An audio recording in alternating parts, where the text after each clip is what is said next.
Hello po, ako nga po pala si Alvin J. Toriano, operator ng sublimation printer machine ng sa Oyo. Bali, dito po tayo ngayon sa Smart 5 Feet. Bali, ito nga po pala yung printer head ng Smart 5 Feet 1 head. Bali, ito nga po pala yung wiper. At ito naman po yung copy. Siyempre po, bago natin gamitin yung machine, kailangan po natin i-heat clean.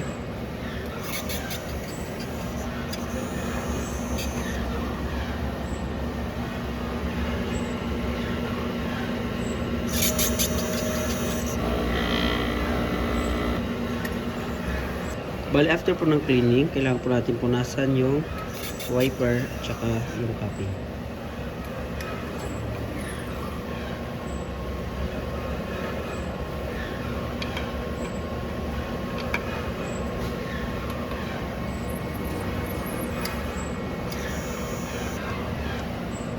Nozzle test.